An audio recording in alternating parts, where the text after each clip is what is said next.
Hello नमस्कार। मैं लक्ष्य एकेडमी हिमाचल ऐप के लाइव ऑनलाइन प्लेटफॉर्म पे आपका स्वागत करती हूँ। ठीक है, तो आज की क्लास में हम पढ़ेंगे वायुमंडल की परतों के बारे में, लेयर्स ऑफ एटमॉस्फेयर। ठीक है, तो कौन कौन सी लेयर हैं और क्या क्या उसमें तापमान रहता है, क्या क्या जो है इसमें पाया जाता है। ठीक है, तो ये सब कुछ आज हम जानेंगे इस क्लास में कि वायुमंडल की जो परतें हैं।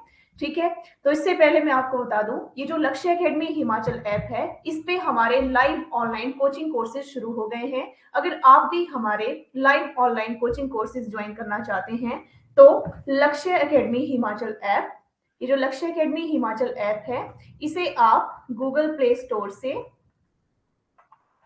डाउनलोड करें या दिए गए नंबर 8894592402 पे आप कॉल या व्हाट्सएप पे इंक्वायरी कर सकते हैं। और इसके अलावा अगर आप हमारी जो वीडियोस हैं यूट्यूब पे देखना चाहते हैं तो उसके लिए आप हमारा लक्ष्य एकेडमी हिमाचल का यूट्यूब चैनल सब्सक्राइब करें और वीडियोस को ज्यादा से ज्यादा लाइक और शेयर करें। ठीक है, तो शुरू करते हैं वायुमंडल की परतों के बारे में। तो इसमें जो परतें हैं वो कौन कौन सी परतें हैं, वो जो परतें हैं सबसे पहले इसमें आती है जो पृथ्वी के सबसे नजदीक है। पृथ्वी के सबसे निकट जो परत है वो कौन सी है, वो आती है आपकी क्षोभ मंडल, जिसको ट्रोपोस्फियर कहा जाता है।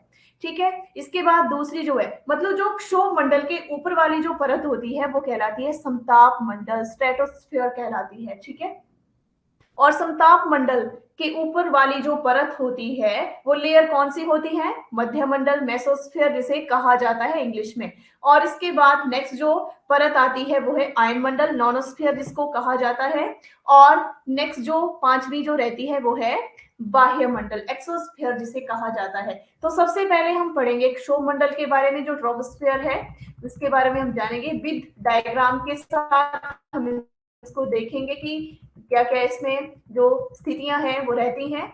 ठीक है, तो शुरू करते हैं क्षोभ मंडल के बारे में। क्षोभ मंडल, क्षोभ मंडल जो है ये परत जो होती है, ठीक है, ये जो होती है क्षोभ मंडल, ये पृथ्वी की सतह के सबसे नजदीक होती है।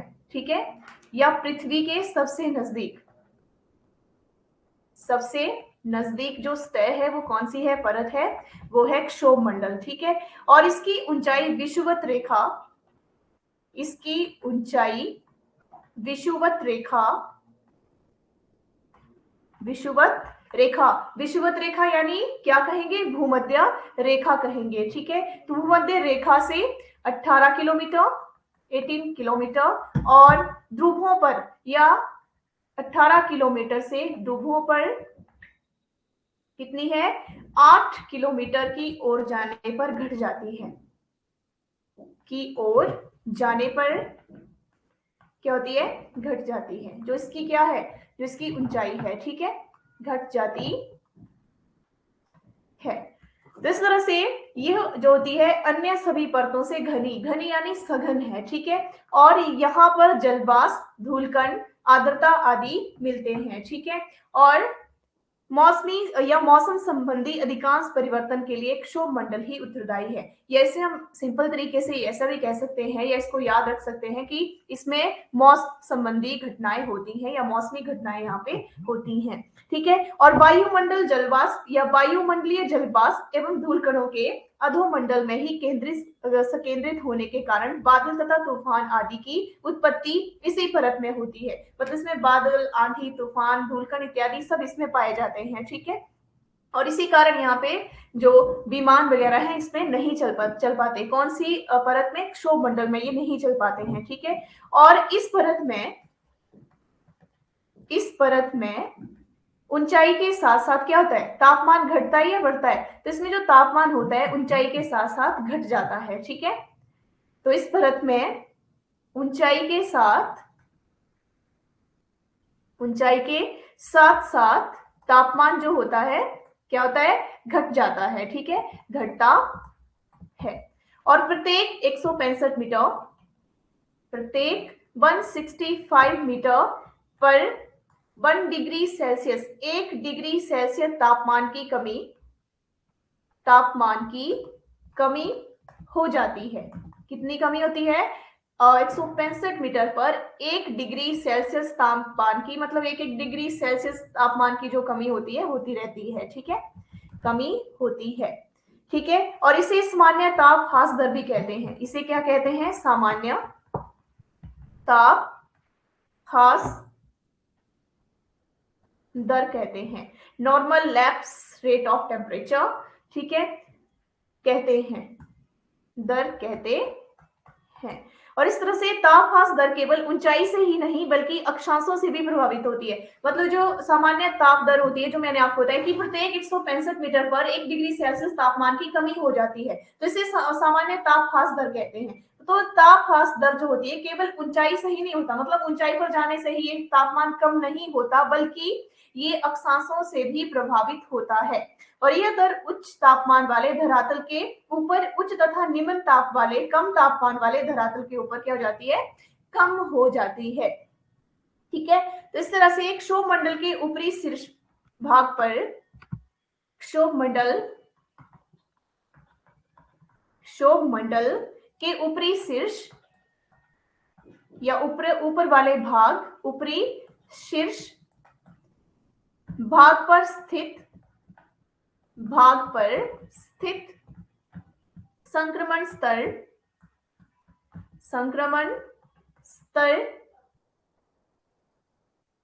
जो क्षोभ मंडल को समताप मंडल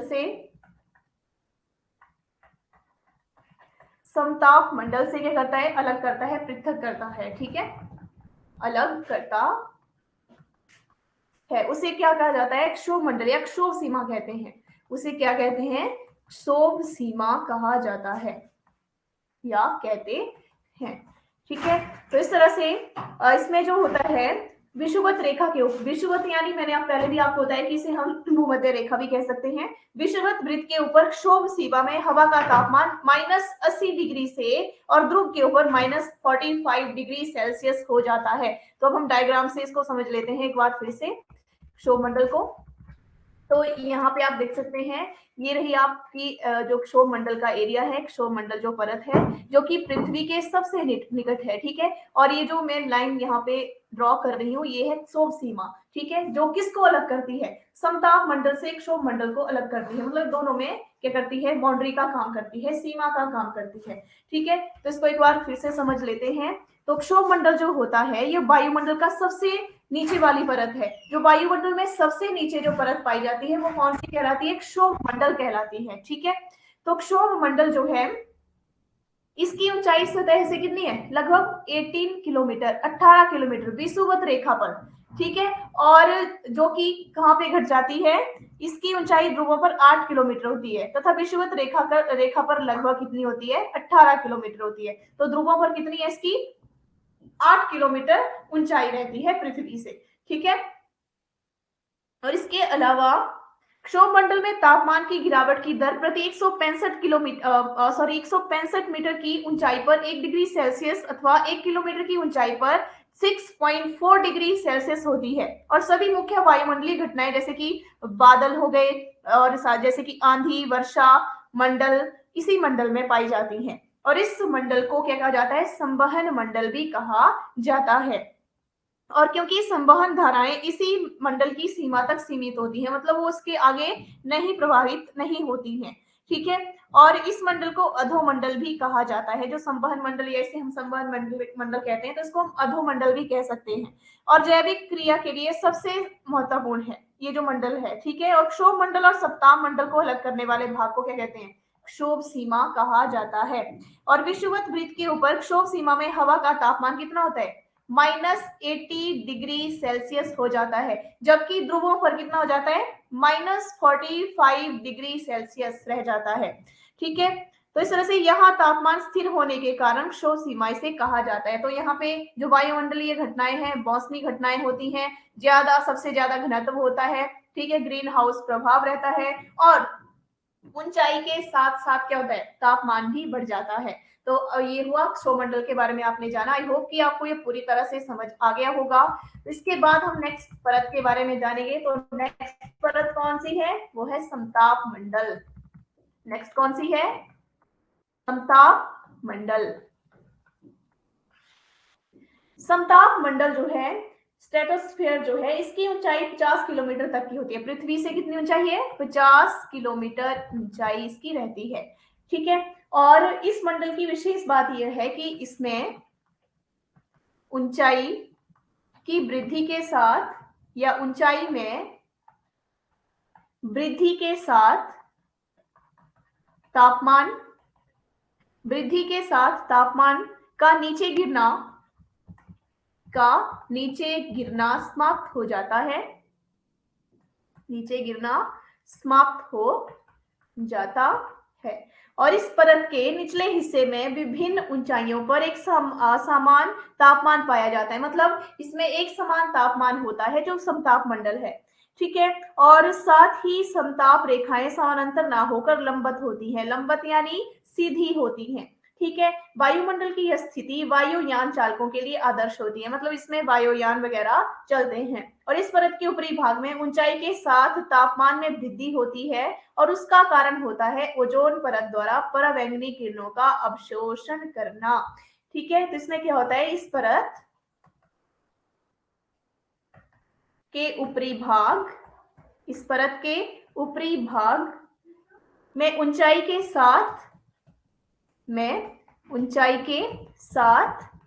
तापमान में, ऊंचाई के साथ तापमान में क्या होता है, वृद्धि होती है। ठीक है। वृद्धि होती है किसके साथ? ऊंचाई के साथ। तो इसमें जो उसका कारण क्या है? उसका कारण है ओजोन परत।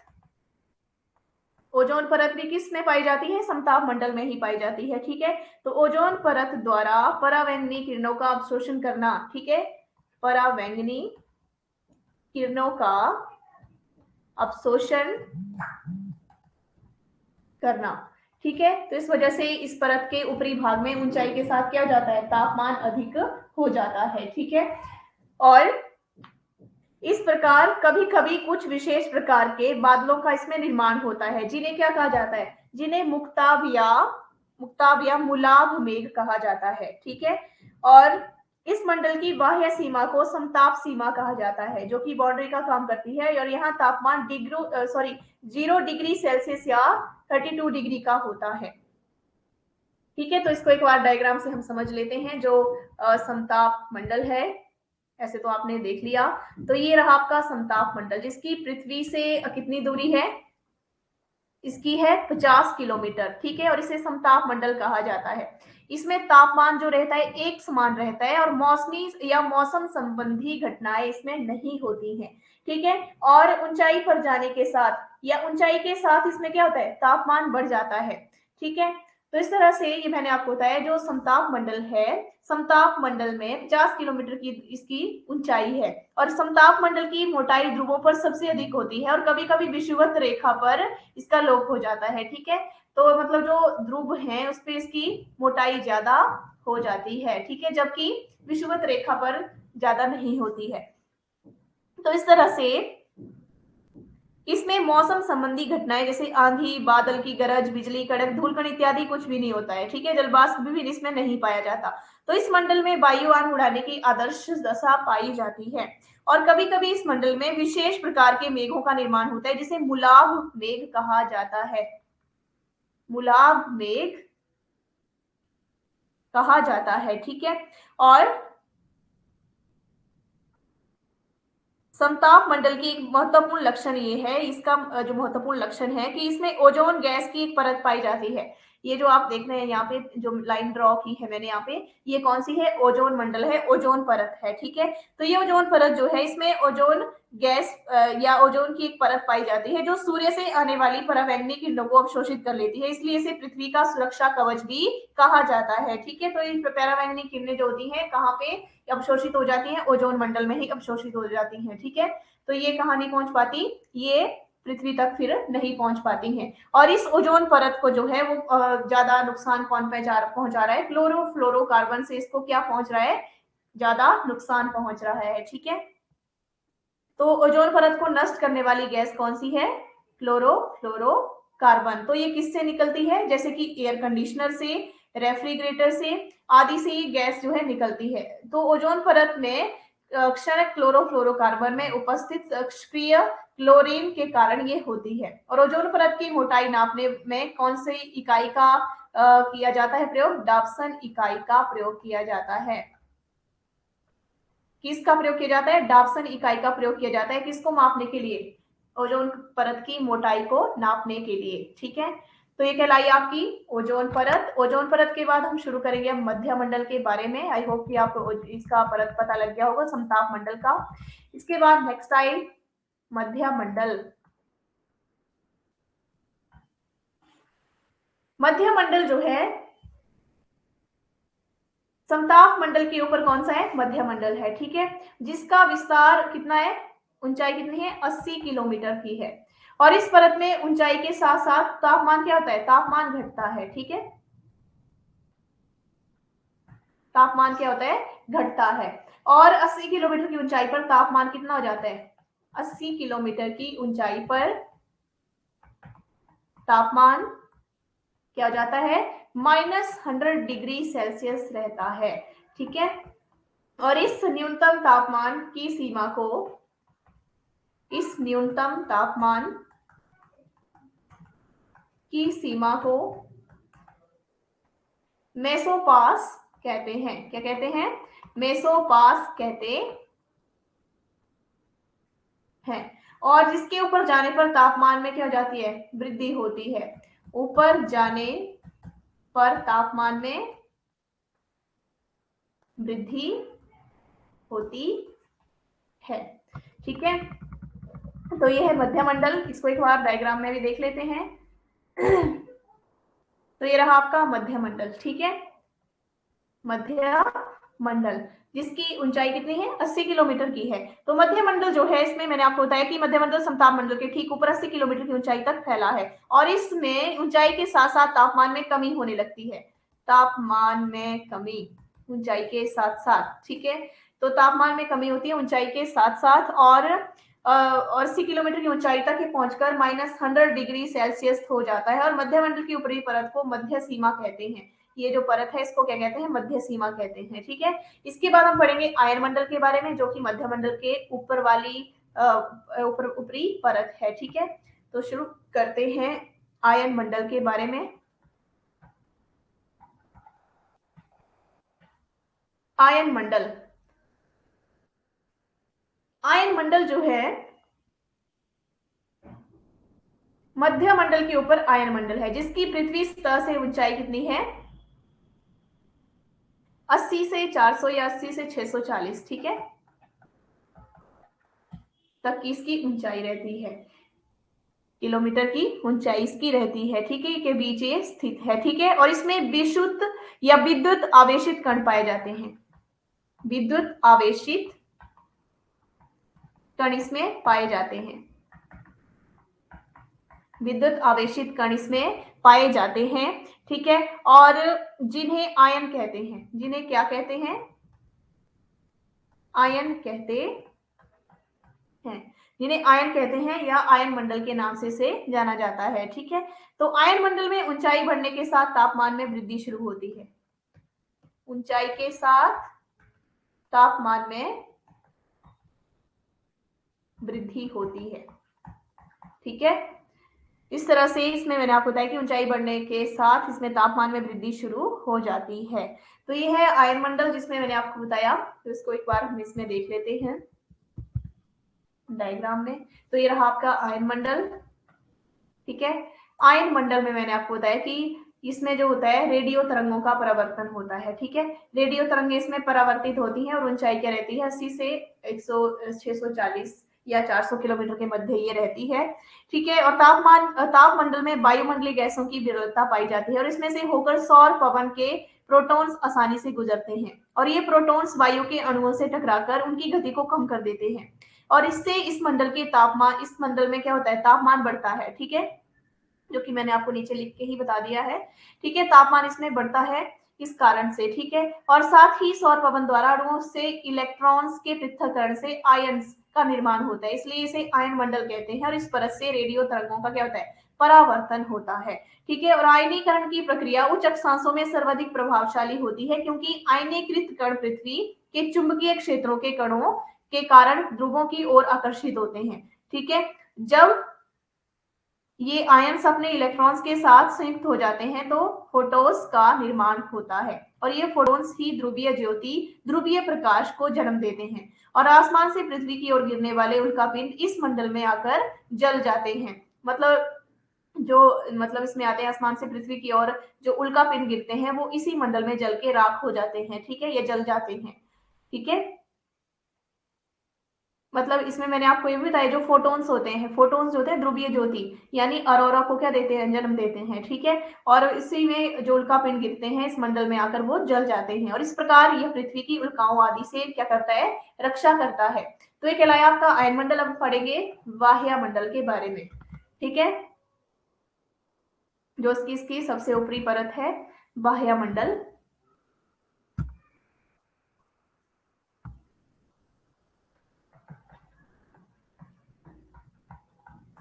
बाह्य मंडल, बाह्य मंडल जो है, इसमें मैंने आपको बताना है कि इसको बहिर्मंडल भी कहते हैं, एक्सोस्फीयर। यह वायुमंडल की सबसे ऊपरी परत है। सबसे ऊपरी परत कौन सी कहलाती है, बाह्य मंडल कहलाती है। ठीक है, जैसे आयन मंडल से ऊपर के भाग को बाह्य मंडल कहा जाता है, और इस मंडल की सीमा निश्चित नहीं है, सीमा निर्धारित नहीं है किस मंडल की, बाह्य मंडल की। ठीक है, तो इस तरह से इसे अंतरिक्ष व पृथ्वी के वायुमंडल की सीमा भी माना जा सकता है, और इसके बाद अंतरिक्ष का विस्तार होता है, और इसमें हाइड्रोजन हीलियम गैसें पाई जाती हैं, या गैसों की प्रधानता है। ठीक है, हीलियम और हाइड्रोजन गैसें इसमें पाई जाती हैं, और ऊंचाई के साथ आयनीकृत अणुओं में वृद्धि होती है, और इसकी ऊपरी सतह में अत्यधिक आयनीकृत अणुओं की 2 परतें पाई जाती हैं। ठीक है, तो इसमें मैंने आपको बताया कि जो बाह्य मंडल है, इस मंडल में हाइड्रोजन और हीलियम गैस की प्रधानता होती है, और इस मंडल की महत्वपूर्ण विशेषता क्या है, इसमें क्या क्या पाया जाता है, अरोरा ऑस्ट्रालिस, और दूसरी क्या पाई जाती है, दूसरी विशेषता क्या है, अरोरा बोरियालिस। अरोरा ऑस्ट्रालिस, अरोरा बोरियालिस। ठीक है, तो ये अरोरा ऑस्ट्रालिस और अरोरा बोरियालिस जो होता है, अरोरा, इसमें क्या होता है, इस मंडल में अरोरा ऑस्ट्रालिस एवं अरोरा बोरियालिस की होने वाली घटनाएं पाई जाती हैं। अरोरा का अर्थ है, अरोरा का क्या अर्थ है, प्रातः काल। ठीक है, डाउन। और बोरियालिस और ऑस्ट्रालिस का क्या अर्थ है, उत्तरी और दक्षिणी, उत्तरी और दक्षिणी इनका अर्थ है। ठीक है, तो इस तरह से इसी कारण इन्हें उत्तरी ध्रुवीय प्रकाश अरोरा बोरियलिस एवं दक्षिणी ध्रुवीय प्रकाश अरोरा ऑस्ट्रेलिस कहा जाता है। ठीक है, तो दक्षिणी किसे कहा जाएगा, अरोरा ऑस्ट्रेलिस, और उत्तरी किसे कहा जाएगा, बोरियलिस को कहा जाएगा। ठीक है, और इस तरह से मैंने आपको बताया कि अरोरा ऑस्ट्रेलिस और अरोरा बोरियलिस, तो इसे ध्रुवीय ज्योति, उच्च अक्षांशीय ध्रुव तथा उपध्रुवीय प्रदेशों की एक महत्वपूर्ण घटना माना जाता है। तो उच्च अक्षांशों में रात में आकाश में रंग बिरंगा प्रकाश जब नजर आता है, और ये प्रकाश कभी कभी घूमती हुई प्रकाश किरणों के रूप में भी देखा जाता है। तो इसकी उत्पत्ति सूर्य से आने वाले आवेशित कणों के पृथ्वी की ओर आने के कारण चुंबकीय क्षेत्र में 100 किलोमीटर ऊंचाई पर होती है। ठीक है, और ये लक्षण सौर कलंकों, जो सन स्पॉट्स होते हैं, की अधिकता की अवधि में अधिक प्रबल होती है। ठीक है, और सौर कलंक सूर्य के तल पर पाए जाने वाले धब्बों को कहते हैं, और इन धब्बों का 11 सालों का एक चक्र होता है। जब सूर्य के तल पर उपस्थित धब्बे अत्यधिक बड़े होते हैं तो इनकी संख्या अधिकतम होती है। तब ध्रुवीय ज्योति उत्तरी तथा दक्षिणी गोलार्ध के या में उच्च अक्षांशों पर दिखाई देती है। जो ध्रुवीय ज्योति उत्तरी गोलार्ध में दिखाई देती है उन्हें अरोरा बोरियालिस कहते हैं। इसके विपरीत दक्षिण गोलार्ध में इन्हें अरोरा ऑस्ट्रालिस कहते हैं। ध्रुवीय ज्योति का सौर गतिविधियों के साथ व्युत्क्रम संबंध है। ठीक है, तो इस तरह से ये जो होते हैं चमकते हुए प्रकाश की तरह दिखाई पड़ते हैं। तो इस तरह से आज आपने जाना इसमें वायुमंडल की परतें जो है इनके बारे में, जो लेयर्स ऑफ एटमॉस्फेयर है उनके बारे में, जिसमें आपने सबसे पहले जाना क्षोभमंडल के बारे में, उसके बाद आई समताप मंडल, ठीक है, नेक्स्ट मध्य मंडल, आयन मंडल, और नेक्स्ट कौन सी थी आपकी, नेक्स्ट थी बाह्य मंडल। ठीक है, तो इस तरह से अगर आप हमारे लाइव ऑनलाइन कोर्सेज ज्वाइन करना चाहते हैं तो उसके लिए आप हमारा लक्ष्य अकेडमी नहीं, लक्ष्य अकेडमी हिमाचल ऐप जो है गूगल प्ले स्टोर से डाउनलोड करें। ठीक है, या 8894592402 पे आप इंक्वायरी कर सकते हैं। इसके अलावा अगर आप हमारे यूट्यूब पे क्लासेस वॉच करना चाहते हैं तो उसके लिए लक्ष्य अकेडमी हिमाचल का यूट्यूब चैनल सब्सक्राइब करें। ठीक है, और वीडियो को ज्यादा से ज्यादा लाइक और शेयर करें।